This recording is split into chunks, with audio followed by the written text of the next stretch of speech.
Hello, welcome back. Following the bad news about the latest crash from Boeing, a subscriber actually asked to make a video about it, and it does make sense. I mean, the company has been battered down, and as you can see here, it used to be $260.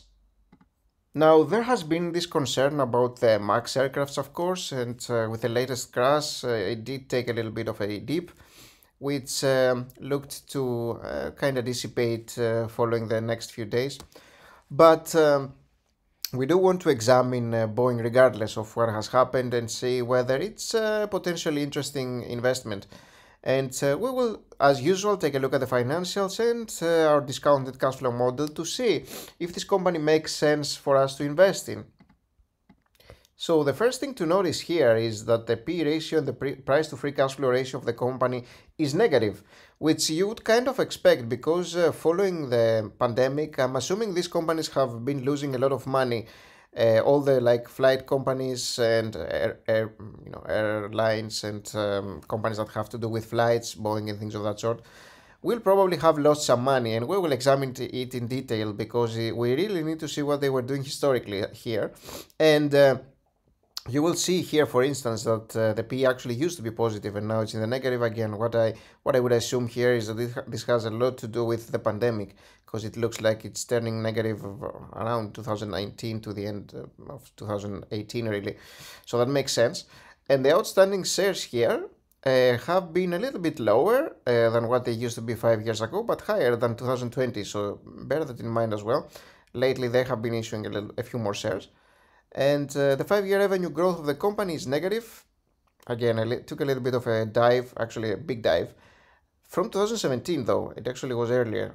No, that's actually 2018, my bad. 2018 here's, yeah, that actually checks out, is the pandemic era. And likewise, the net income used to be negative, positive, and now it's negative. Same with the free cash flow. So it is a company that has been suppressed in terms of its income because of the pandemic, pretty sure. And that really checks out. And they actually have a negative price to book ratio, which means that they have negative assets, negative equity.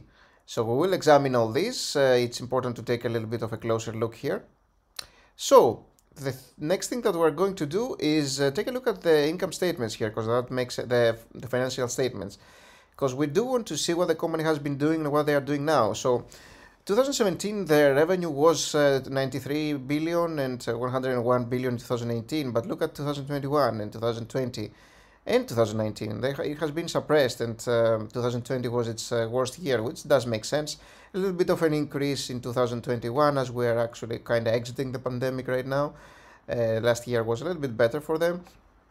And what about their net income here? We're expected to be in the negative. And yeah, it actually used to be 8 billion and 10 billion, and now it's minus 11 in 2020, minus 4 in 2021. They lost a lot of money during the pandemic, and that makes a lot of sense. They were really battered down. And the total liabilities is what I want to check here, and the total assets of the company. So the total liabilities are 153 billion. They haven't increased by much from 2020. Actually, they have decreased, but in 2017, that is, they were 92 billion here, and now they're 153. So that's a steep increase in terms of total liabilities. And the total assets, haven't been increasing by that much, as you can see. And this is why the total equity from marginally positive, it actually used to be marginally positive, as you can see here. Now it's massively negative. And it's a little bit better than 2020, but 2021 it was minus 14 billion. And the cash flow statement here, you will see that the operating activities also have incurred insane loss here, from actually making 13 billion to losing 3.4, and actually losing in 2020 18. And so the net cash used by investing activities is actually positive here. It looks like they are actually forced to sell some stuff, and that would make some sense. So yeah, they have some positive investing here and sales maturities of investments. So they are selling a lot of investments in 2021 and 2020. I'm assuming to make some money, because again their activities have been suppressed massively. And so The thing that we want to examine next is the financing activities. This is negative here. They have still been repaying some debt, which is good, of course. And in terms of other financing activities, they got some, it looks like some extra debt here. And actually 2020 was 35 billion positive financing activities, so that's a lot of debt here. And the free cash flow in the negative, and actually used to be 11 and 13 billion back in 2017 and 18, and now it's much in the negative, although a little bit better in 2021. 2020 was an insanely bad year for them, and that again makes a lot of sense. Now we will take a look at the stock evaluation tool, see what kind of price it does make sense to pay potentially.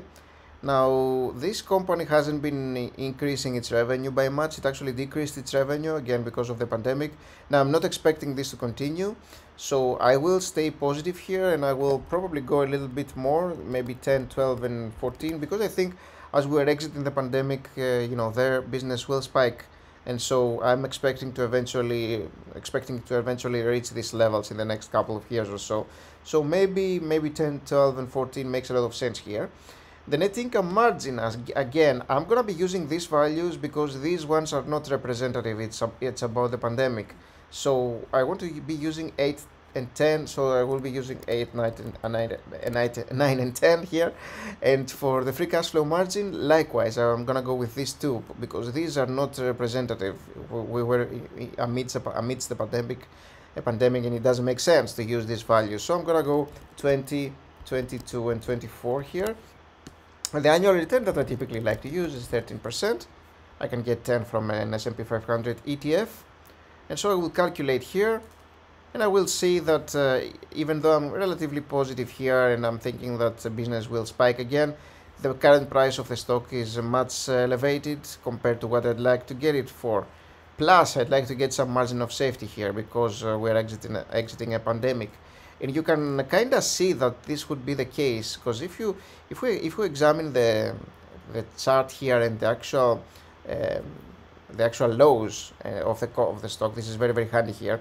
You will see that the actual low was 27% down, and based on the fact that the company has been making tons of negative cash flows and negative net incomes, I would expect it to go lower.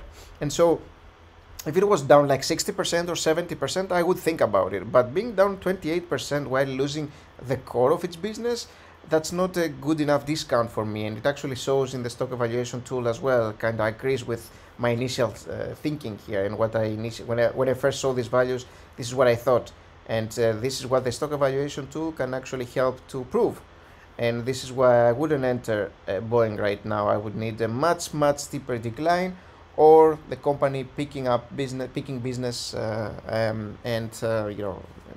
reaching their business peak basically, and then I would potentially revisit and think whether I would want to buy the company. But right now, it's still like the stock price is still very elevated for what I'd like to get it at in order to have some margin of safety and potentially make some money in the future. So I would avoid. So hopefully you enjoyed the video and it helped you a little bit. If it did, please leave a like and subscribe. And take a look at the video that I made earlier about Tilray, just to check whether they are going to be smoking competition. So thanks for watching this one, and I'll see you soon. Bye bye.